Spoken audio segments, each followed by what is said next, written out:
The Salem father is on a mission to prevent deaths from altitude sickness. 11 News reporter Ciara Hewlett shows us what he hopes to change in outdoor programs. Doug Julian wants to make sure other families don't experience the same tragedy he did. This sound was the last thing Doug Julian heard before the tragic news. For them to be barking was kind of unusual. The police chief was in the front yard. Then he just walked right up to me and put both his hands on my shoulder and just frankly stated that, "Doug, your son's passed away." And I thought he was joking. Then it hit me that it was actually happening. And Doug was a completely healthy 17-year-old. He was my best friend. He was on the Salem Hills High School football and wrestling teams. Doug was a gentle giant.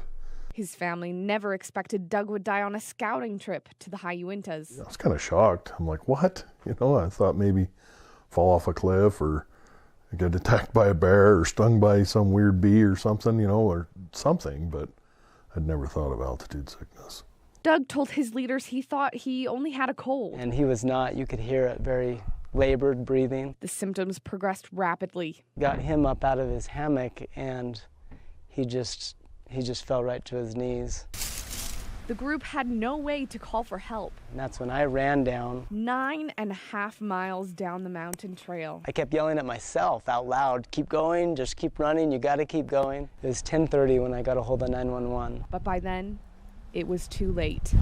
Doug had passed away by 9:30. Julian is now on a mission. I would say the vast majority of the population knows very little about altitude sickness. He hopes to change Boy Scout policy. My first goal was to get them to do better training. What I'm trying to get them to do is require satellite phones when they go out of a cell phone service area. And federal policy as well. Post on their trailheads information about it so that people can understand and know before they go. The Boy Scouts of America offers a course that covers altitude sickness. We strongly recommend at least one, if not two people, take what we call a wilderness first aid course. How many take this course? It's probably not enough. We'd like more people to take that course and be prepared. The BSA is sending out newsletters and blog posts to promote awareness since Doug's death. We want our boys to be safe. That's our #1 priority. There are 2 different types of fatal altitude sickness.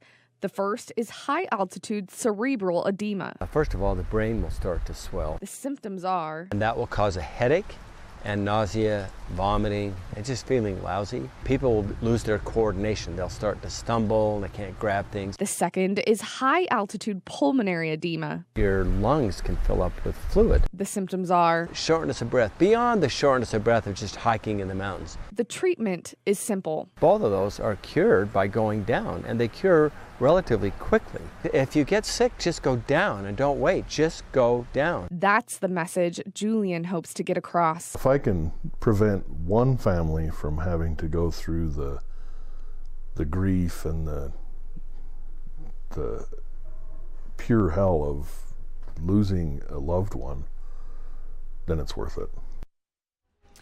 Anyone can take the Boy Scout Wilderness First Aid course. Contact your local Boy Scout office for information. You can also find trainings on the University of Utah website under Wilderness Medicine.